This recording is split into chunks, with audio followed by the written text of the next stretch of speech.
Today's lecture हम will study interference of light. So interference of light you have studied in your 12th class. But here what we are going to study interference थोड़ा सा in a bit sophisticated way. So what we are going to see, you know, जो हमारा जो interference study होता है, famously there is an experiment in physics which is also known as Young's double slit experiment. Young's double slit experiment की अहमियत इतनी है, so अगर physics के top 10 experiments हैं ना which you have to do, it comes on पहले 2-3 में ही आएगा ये. So इसकी जो importance है, it's huge in the development of subject of physics itself. So there I have read somewhere कोई book है. So if you collect 10 great experiments in physics, ये आएगा पहले ही कुछ नंबर उसमें आए. So what it is basically? So before Young's double experiment आपको पता होना चाहिए basically studying in your class interference pattern study कर रहे थे. अब interference pattern में हमारे पास interference pattern आ रहा था coherent sources का interference pattern with certain amplitude. And उसका particular phase हमने लिया था, then only we could produce the interference pattern which was desired by us, particularly dark fringes, bright fringes. ठीक है, that was a controlled situation or controlled simulation, you can see it. But जो real life में nature में things जो हैं, things move randomly, incoherently, है ना, phase भी different होगा. And not only two waves interfere, many waves interfere. ठीक है, so to explain things, complicated things, we first go to simpler things and try to see simple things be controlled parameterizations, कैसे things will behave. ठीक है, so in that case, for example, अगर हमारे पास since we are more हमारा जो last experiments we studied water waves का जो transverse water waves, उनका propagation, how crusts and troughs are produced, which were basically superposition of constructive and destructive interference. उसी का हमने देखा था, we saw the screen पे what was the pattern, light जो reflect होता था, that corresponds. So we had an indirect understanding of the things. अब ये है कि जो real life में अगर हम सच में we are taking light to coherent sources, पहले तो coherent source मिलना बहुत टफ है. अगर हमारे पास एक गिवन एटम्स हैं, फॉर एग्जाम्पल का 10⁻⁹ सेकेंड्स, all the atoms, अगर किसी भी एटम से इमिट होती है light, so all the atoms should emit in the same frequency. अब ये जरूरी नहीं है कि ट्रांजिशन होगा हर इलेक्ट्रॉन का एक ही, simultaneously they will have a transition. Even if we have the same substance जिससे हम coherent sources emit होती है, उनकी wavelength same होगी, but it's not necessarily कि all atoms are in the same transition state such that we will get the coherent beam. दो coherent beam से which we are going to produce the experiment.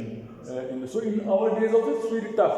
10⁻² होता है कुछ transition atoms का, electrons का from one to another thing, and then we can see the photon जो भी vibrate हो रहा है, उसको फिर impression हम screen पे देख रहे हैं.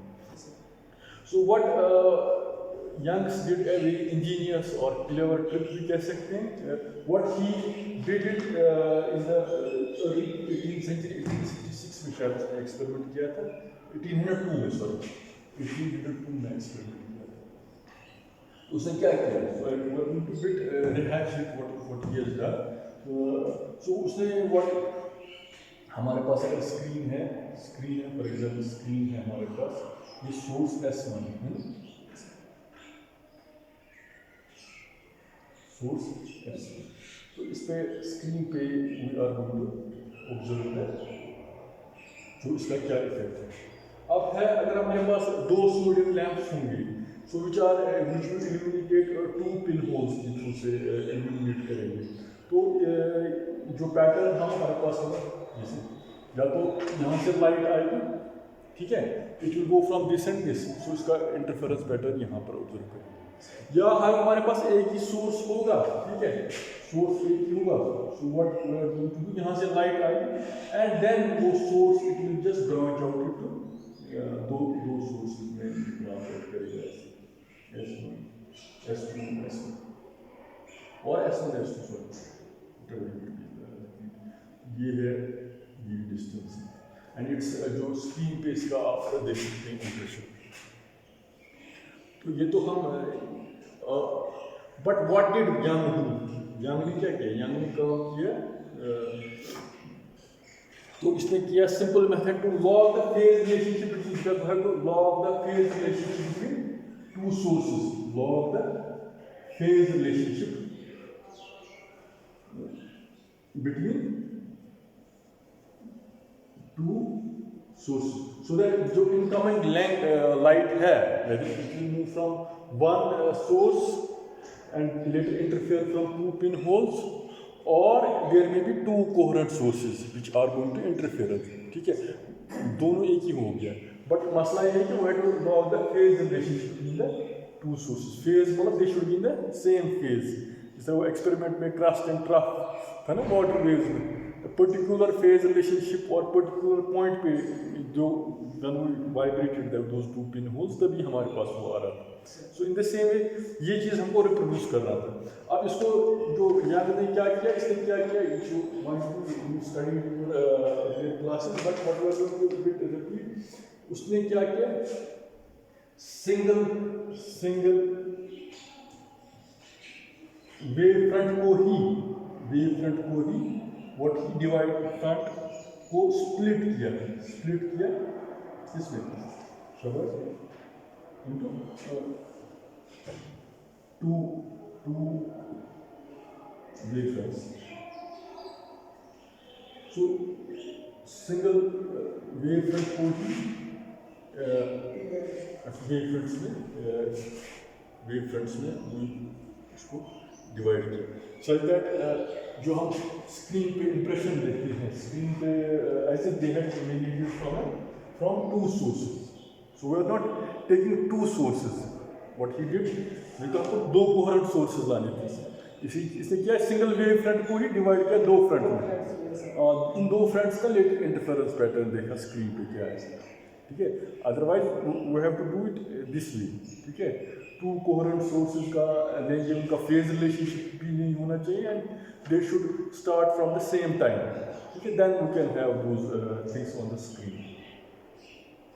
तो अब इसमें ये है कि टू अगर diagrammatically if you want to show them, diagrammatically if you want to show them तो ऐसे यहाँ पर तो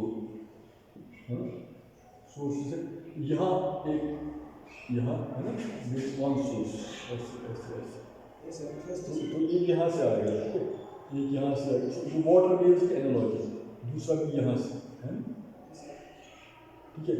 फिर ये और ये दे आर गोइंग इंटरफेयर है ना, या and then you can see screen पे पर्टिकुलर लाइट फ्रिंज, फिर ब्राइट फ्रिंज है ना, फिर light fringe, bright spot fringe, sorry bright spot right, so on and so forth consecutive, ठीक है। एंड इसका जो हमारे पास सिंपल जो एग्जांपल था हमारे पास, रिमेंबर अगर हम डायग्रामेटिकली शो करेंगे this is going to be used और कैलकुलेशन, तो हम बेसिकली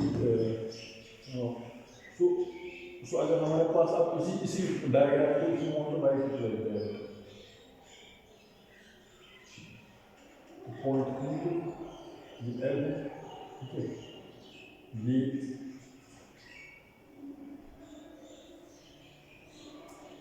ये S1 है ना, ये S2 है, ठीक है। आप इसमें यहाँ से यहाँ तक आ गए, तो यहाँ से स्क्रीन से यहाँ तक की डिस्टेंस जो है इट इज डिनोटेड बाय, इसको हम y n के साथ डिनोट करेंगे, ठीक है, यहाँ तक, ठीक है ना। तो इट्स टोटल डिस्टेंस जो है यहाँ से यहाँ तक है इट्स b, तो ये जो है ये सोर्स ऐसे, ठीक है। So light comes from two incoming sources, यहाँ से source one, तो it's basically same wavefront, so which we have split into two, एक S1 से दूसरा S2, and after this thing they are going to उसका impression, first impression देखिए। अब कुदरती इसका जो वेव पाथ है लेंथ वो ज़्यादा है, ठीक है। तो ट्रिक इज और द ये है कि जो हमारा जो वेव पाथ डिफरेंस है, इट कैन बी इधर इंटीग्रल नंबर ऑफ वेवलेंथ्स और it can be half integral number of. तो if we have integral number and half integral, so accordingly we have a bright maximum और minimum. But modulo some approximation क्या करते हैं sometimes, जो screen है D it's greater than this and this which will show. So if we just redo the calculation, तो इस calculation को हम थोड़ा सा रिड्यू करेंगे for our benefit, because it will help us. So हमारे पास ये है। तो अगर ये इट्स पाइथागोरस थ्योरम है S1P, तो S2P माइनस S1P, S2P है यहाँ से लिखा था minus S1P, that will give some extra length, है ना, extra length आएगा S1P माइनस S2P, तो कोई बात नहीं, ठीक है। तो it will give us some extra length, just calculate S2 minus S1 is equal to, if it's an integral number of wavelength, n is equal to 0, 1, 2, so on and so forth. तो अगर हम इसको ऐसे करेंगे S2P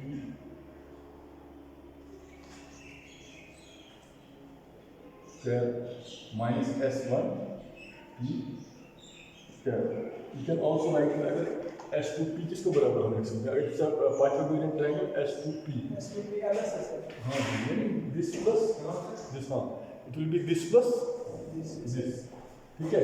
तो it will, you can also right it, you can also right it d square plus yn plus ये d/2 है, ये भी d/2 है ना, दिस प्लस दिस, ठीक है। yn plus d/2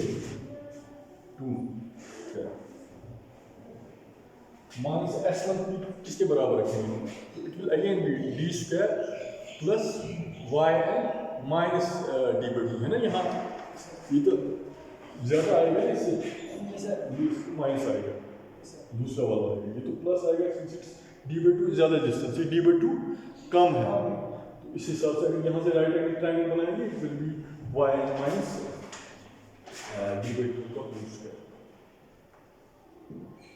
so it will come out to be, अगर आप बोथ साइड्स अभी माइनस है d square a square plus b square, अब वो भी जो आपका फैक्टर है, तो ये d भी कट जाएगा, y भी कट जाएगा, सिर्फ इसमें बढ़ जाएगा ये फैक्टर, ये है ना 2yn d/2, ये माइनस प्लस हो गया, ये it will B plus 4yn d/2, 4/2 होगा कैंसिल, तो वहाँ आएगा 2yn, so you can do it at your place. So हमने कुछ नहीं किया, we have redone the Young's double slit experiment, we have divided a single wavefront into two wavefronts and we are trying to see क्या आएगा। तो हमने दो coherent sources independent नहीं लिए, असली तो इंडिविजुअली हमको करना था, we had to take two coherent sources। हमने फिर बेसिकली लिया एक ही वेवफ्रंट को दो वेवफ्रंट्स में डिवाइड किया, we have done a trick। Normally the experiment should be conceptualized that we have to take two coherent sources and you should also remember even आज की डेट में भी दो coherent sources का बनना at a given time it's tough, even if the substance helium substance same substance का हो, क्योंकि different atoms का vibrational mode अलग होता है, light different, एक अगर same light भी आएगी frequency same भी होगी पर phase different होगा, for example एक atom एक जगह oscillate करेगा दूसरी जगह, अब वो बहुत बड़ी जो लेज़र टेक्नोलॉजी है ना, पूरा लेज़र फिजिक्स वो इसी पे है, कोहेरेंट बीम्स कैसे हम प्रोड्यूस करेंगे, ठीक है, उनमें भी कोहेरेंट नहीं होता, नॉन लीनियरिटी फिर भी आती है, नॉन लीनियरिटी मीन्स थोड़ा सा आता है फर्क, but it's a trick, it's a computer how we can make two coherent sources. अब यहाँ पर हम वो दो कोहेरेंट सोर्सेज नहीं लेते, हम एक वेवफ्रंट को ही दो वेवफ्रंट्स में डिवाइड करते हैं, ठीक है, that we can produce this thing.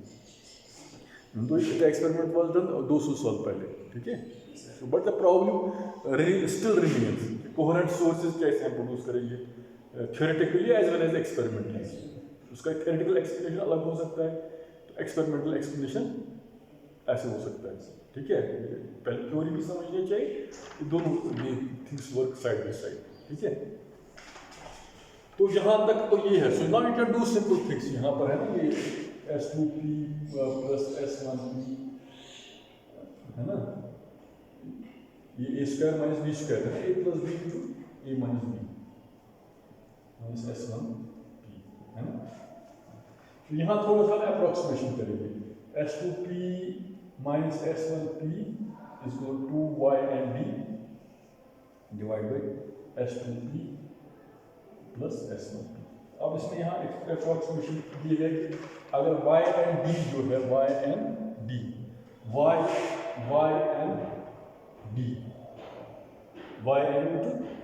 D अगर ये it's very very less than D कौन सा है? D है जो ये जहाँ से इंटरफेरेंस करता है यहाँ से यहाँ तक स्क्रीन तक जो डिस्टेंस है। If it is larger than this into this, so if you use this approximation, so we can have that जो S2P plus S1P जो है ये आप you can roughly approximate it, ये एक D है, ये थोड़ा सा ज़्यादा है, ये कम है, you can approximate it, you can it's 2D 2YN by D, sorry, ठीक है। तो यहाँ तक तो ठीक है, that's fine. So if you do it this much, तो फिर अब इसमें ये है, आप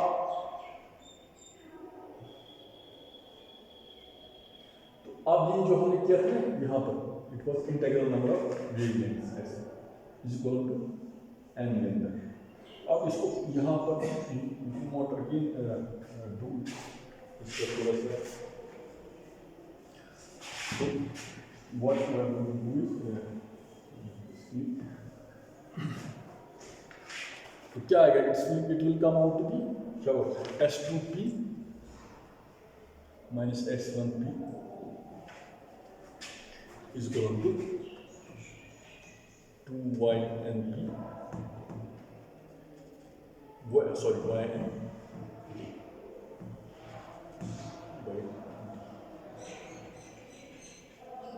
और YN किसके बराबर होगा?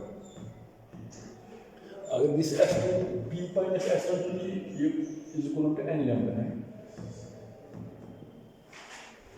तो ये n d लैम्डा ऊपर जाएगा, तो you can also write this YN is equal to n lambda d by.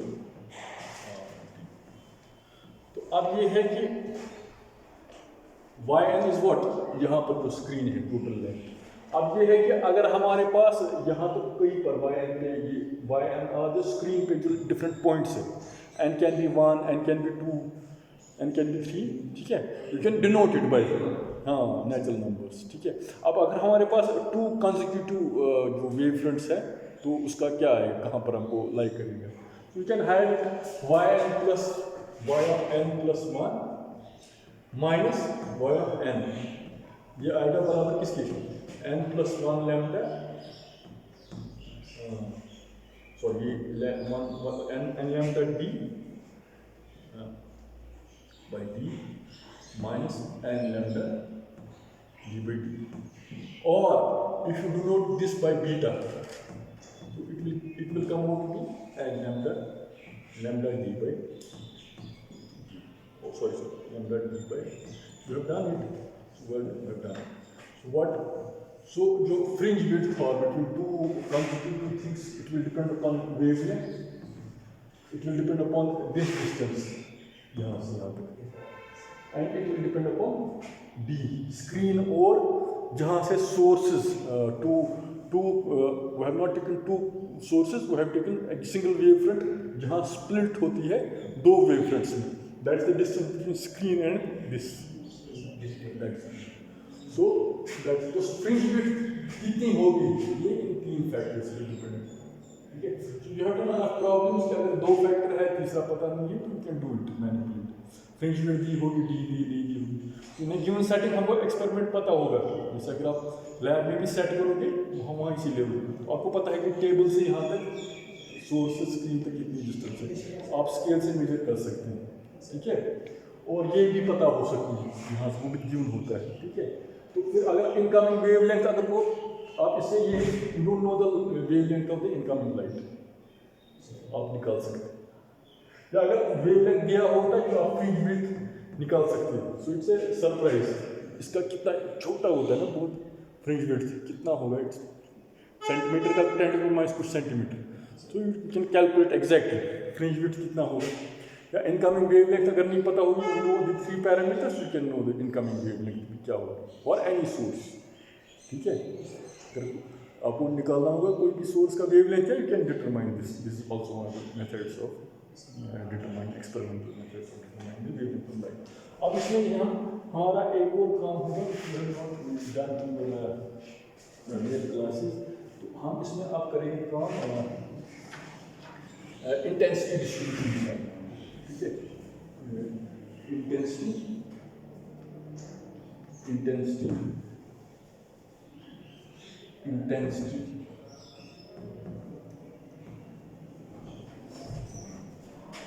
Distribution, intensity distribution किसका, जो ये है जो इनकमिंग लाइट का है, जैसे इंटेंसिटी है नॉर्मली आई है, it's proportional to square of the field, है ना। पिछली बार हमने we had taken the intensity of किसका, हमने जब निकाला था first bright maxima, second bright maxima, ऐसे निकाला था, ऐसे है ना। फर्स्ट सेकंड थर्ड किसमें डिफ्रैक्शन, ठीक है, difference of all the diffraction. तो here also again we are trying to find the हम इसमें इसका आप intensity distribution Young's double slit experiment, we have not taken two coherent sources, we have taken the same single thread split it down, exactly। तो अगर आप इसमें हाँ अगर हमारे पास आप E1 और E2 जो होंगे fields produced by the point E1, तो E1 and E2 जो होगा हमारे पास, और electric fields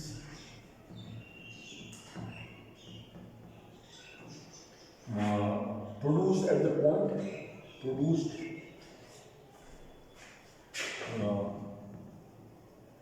at the point P। तो अब यहाँ चलो E1 E2 चलो वही फिगर लेते हैं, यहाँ पॉइंट P हम फिगर प्रोड्यूस करेंगे, but it's being used by E1 and E2, ठीक है। तो we are also trying to understand light as a electromagnetic wave, ठीक है। तो अब यही है Young's एक्सपेरिमेंट्स में हमने वो नॉर्मल लिया था, so he was not at that time electromagnetic theory was not discovered, but later जब Maxwell या Hertz ने वो एक्सपेरिमेंट्स किए, we found that light is an electromagnetic wave। so electromagnetic wave अगर हम लाइट को लेंगे उसे हम कैसे एक्सप्लेन करेंगे, इंटेंसिटी डिस्ट्रीब्यूशन कैसे कैलकुलेट करेंगे, that's also necessary। अगर हमारे पास दो E1 E2 ई फील्ड्स से प्रोड्यूस होता है एट द पॉइंट P, तो electric field produce by one source and another source, ठीक है। तो E1 को हम represent by as I U1 cos of 2 pi by lambda S1P minus omega, है ना। E2 लेंगे I naught E02 cos of 2 pi by lambda S2P minus omega, है ना। इसलिए y is equal to a cos omega t, है ना। आप simply wave लिखते हैं, हमें ये इलेक्ट्रिक वेव का है, इसका इंटेंसिटी पैटर्न एक का दूसरे का ये, ठीक है। अब ये आपस में इंटरफेयर कर रहे हैं, अगर आप आपस में इंटरफेयर करेंगे E is equal to जो नेट यहाँ सुपरपोज कर रहे हैं, तो इसको E is equal to E1 by plus E2, है ना। तो once we do it, so it will be basically E01 cos of 2 pi by lambda S1P minus omega T plus E02, ये E01 है, cos of 2 pi by lambda S1P minus omega T, ठीक है। Now इसमें क्या करेंगे हम, जो intensity है normally intensity is proportional to the square of electric field, है ना। इसको करें constant, intensity is normally proportional to आप वहाँ भी हमने देखा था डिफ्रैक्शन पैटर्न में I equal to I naught by I square by कुछ 4 आ रहा था, कुछ फैक्टर आ रहा था, ठीक है। तो intensity is proportional to square. When you do in your electrodynamics classes, तो वहाँ आप पढ़ेंगे Poynting vector and other things, trying to study light as an electromagnetic wave. तो वहाँ आप देखोगे स्क्वायर का फैक्टर क्या आएगा, वहाँ इलेक्ट्रोमैग्नेटिक फील्ड टेंसर आप पढ़ोगे, ई फील्ड्स एंड बी फील्ड्स। तो वहाँ ई फील्ड का जो इंटेंसिटी है ना, वो वहाँ आप देखोगे ई स्क्वायर कैसे आ रहा है, ठीक है। तो if you study this intensity, हम basically we are interested in the intensity distribution क्या है, which is we are taking it that it's proportional to the square of electric field, है ना। तो आप इसको आप इसका स्क्वायर कर दीजिए, जाएगा ये square plus 2 square plus twice this है ना, cos of this, so it will be 3-4 terms हैं। थोड़ा मैं सिंप्लीफाई करके लिखूंगा, ठीक है, सो दैट आप you just do the extra terms in the class, so we are going to write it और एक ये है एक, so you write it like this, ये वाला लिखूंगा मैं, so you can write it in terms of S1p minus omega t plus E naught 2 square cos of 2 pi by lambda S1p S2p minus omega t plus E01 E02 है ना, cos of 2 pi by lambda S1p minus S2p, दूसरा आएगा cos of 2 omega t minus 2 pi by lambda S1p plus S2p, इसमें plus आएगा एक minus है, so we can see इसका square क्या आएगा, we will multiply it each term by term, ठीक है, एंड सिंप्लीफाई करके ये वाली टर्म्स आएंगे। तो अब अगर हमारे पास ये आ गया, तो अब हमारे पास जो ये है, ये is a constant, it's a proportionality factor. अब इसमें सिर्फ मसला ये आ रहा है, जिस तरह मैंने पिछली बार कहा था, जो हमारे पास वो इंटेंसिटी में आ रहा था, कॉस स्क्वायर का फैक्टर आ रहा था, फिर हमने इसको किया था ऐसे, mean of the average of integral point from tau to tau. फिर बेसिकली जो पल्स है ना वेव लाइट की, इन अ गिवन फेज, इसका फेज एंगल क्या होगा, कॉस एंगल जो एंगल होगा, तो उसमें इन अ गिवन साइकिल कैसे इसका वैरी करेगा, किस टाइम पीरियड में वैरी करेगा। It will vary from source to source.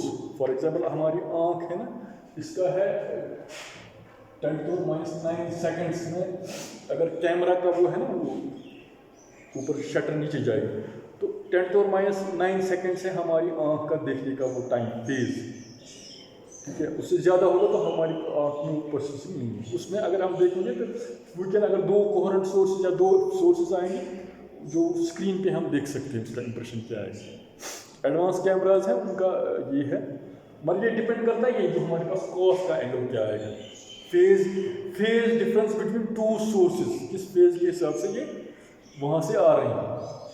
जो अगर कोहेरेंट सोर्सेज भी हैं, है ना, डेल्टा प्लस लैम्डा 5 प्लस, तो वो उसका इंप्रेशन कैसे हम देख सकते हैं।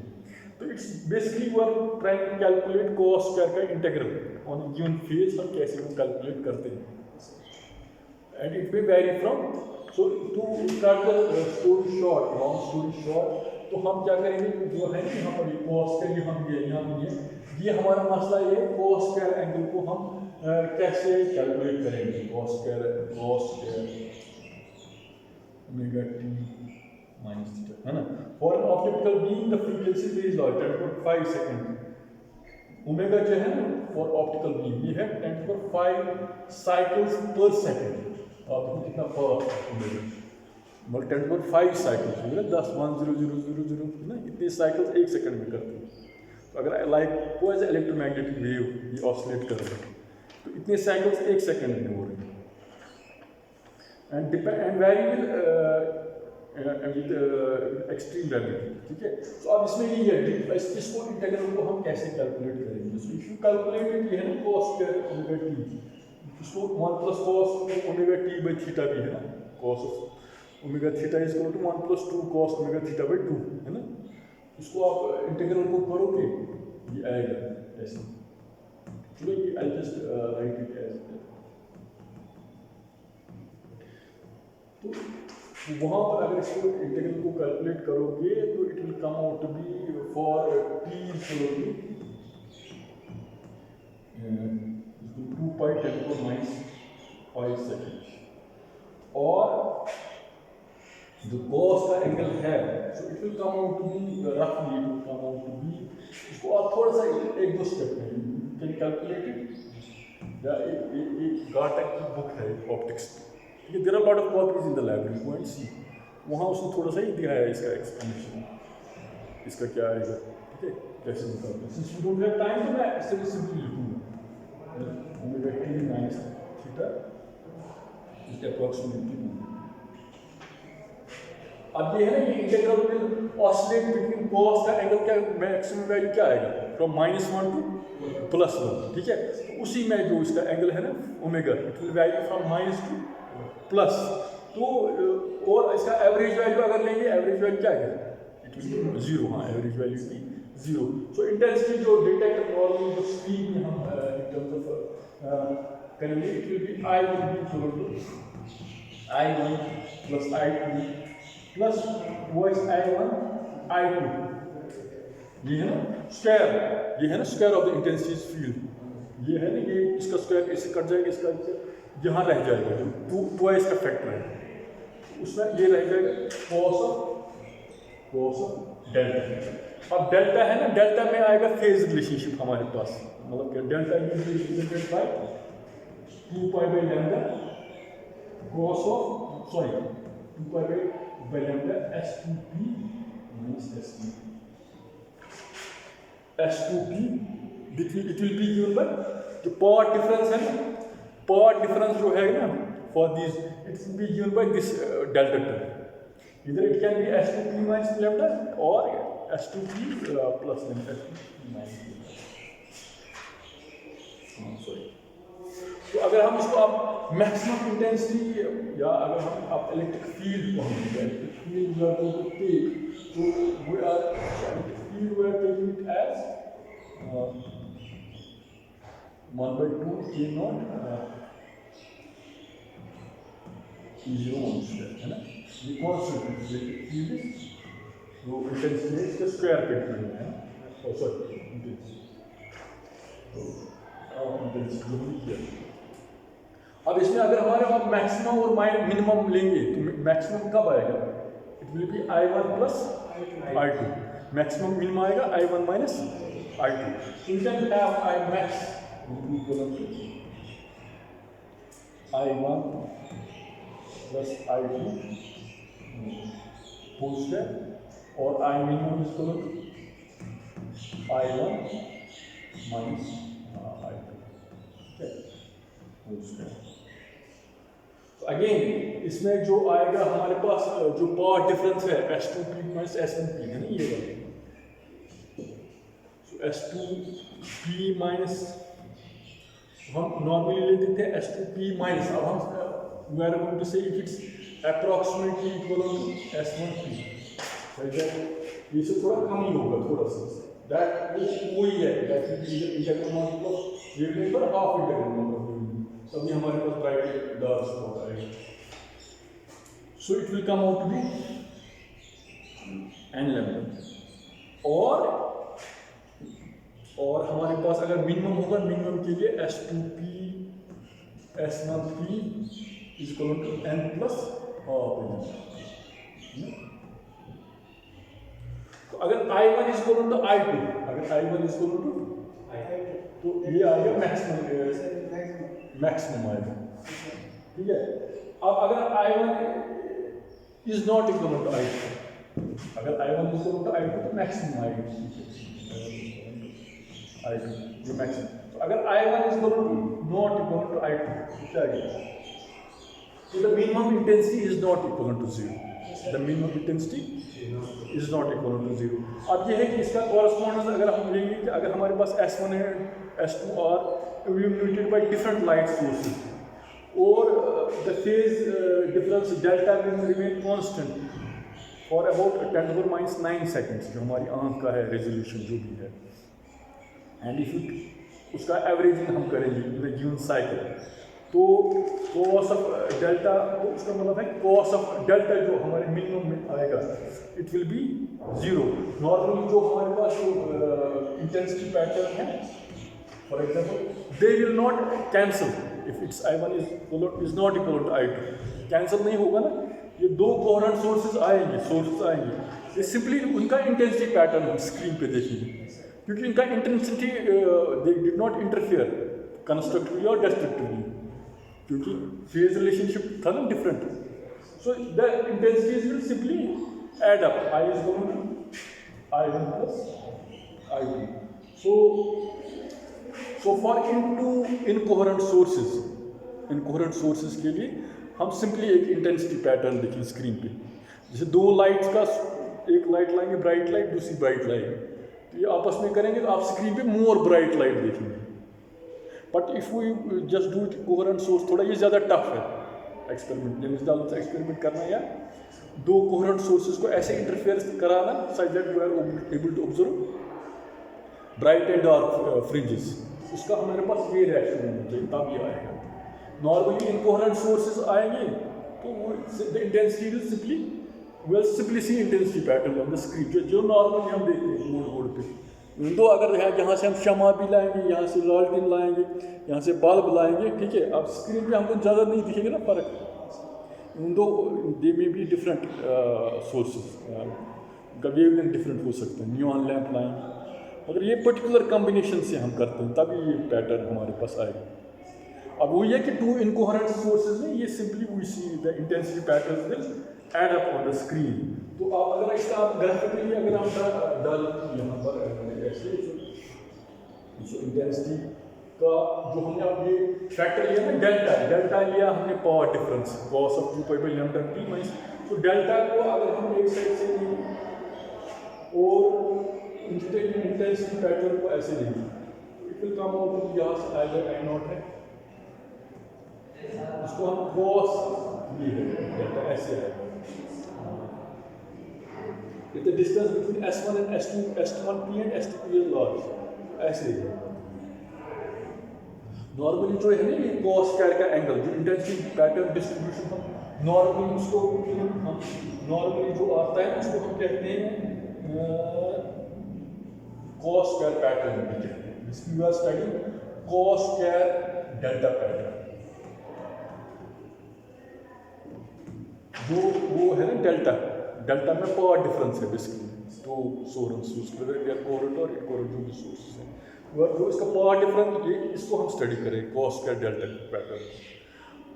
मगर अगर रियल लाइफ में अगर आप देखना चाहोगे तो कैसे आते हैं फ्रिंजेस, कैसे आते हैं फ्रिंजेस का जो पैटर्न है ना थोड़ा सा उसको आता है फ्रिंज का पैटर्न ऐसे आएगा, बोर्ड है ऐसे आएगा ऐसे। अगर आप carefully you do the experiment in the lab, it should come out like that. अच्छा देखा ना कि हाँ हाँ डार्क रूम है। अब मुझे नहीं पता फर्स्ट सेमेस्टर सेकंड किसी सेमेस्टर में है, so there is a dark room in your lab. अब वहाँ मसला सिर्फ इतना है कि वहाँ लेज़र लाइट वहाँ फ्रीक्वेंसी वहीं से दी होती थी, पहले भी खुद करना पड़ता था सेट, इतना फ़र्क है। Otherwise dark room is in your lab, scale भी है, कोहेरेंट सोर्सेज भी है, ठीक है, यू विल सी। हाँ हाँ तो उनसे सी ये जिनका है ना ये उनका एक्चुअली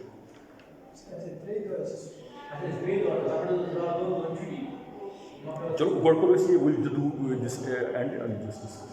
तो इसमें ये है कि if you want to study the pattern screen it comes like this. और अगर इसको हम फर्दर जैसे और अगर हमारे पास दो सोर्स थोड़ा तिरछे आ जाए तो it will come out like जैसे ऐसे। So these are bright spots,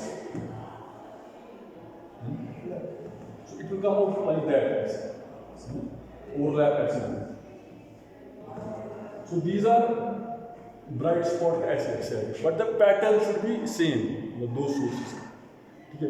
या अगर हम इसको कहते हैं lab there is something called moire fringes, और पढ़ोगे बुक्स में तो मोयर फ्रिंजेस ऐसे होते हैं, मोयर फ्रिंजेस। अब लकट बच्चे थे तो अब छोटे बच्चे थे ना वो कॉपी पे ऐसे करते थे, गोल गोल ऐसे ऐसे करो, वो आता है ना ऐसे। अच्छा है बात ना। In the same you can also have patterns like this, जैसे सर्कुलर फ्रिंज आएंगे, डार्क स्पॉट, ब्राइट स्पॉट है ना कंसेक्यूटिवली। अब ये है कि again the way we did this thing we can do the same thing ऐसे दूसरे के लिए, ऐसे आएगा, ऐसे आएगा। So these are known as moire fringes. So how we basically find how we can able to work. It's an advanced subject. How we are able to use interference sources, interference patterns, via dark and bright spots. Depend करता है intensity of the incoming wave क्या है, उसका हम phase कैसे treat करते हैं, power difference कैसे देखते हैं, कोहेरेंस देखते हैं। इस सब की जो इंफॉर्मेशन है, इंफॉर्मेशन कॉस्ट डेल्टा है ना, कॉस्ट का जो है ना उसका ये है, उसमें उसकी इंफॉर्मेशन दी हुई होती है। And that also depends upon कि हमारा रेजोल्यूशन कितना है, आँख का कितना रेजोल्यूशन है, कैमरा का कितना है। हमारे पास advance sophisticated instruments, the resolution is better and better. So this was today's lecture of interference pattern. ठीक है, स्टॉप।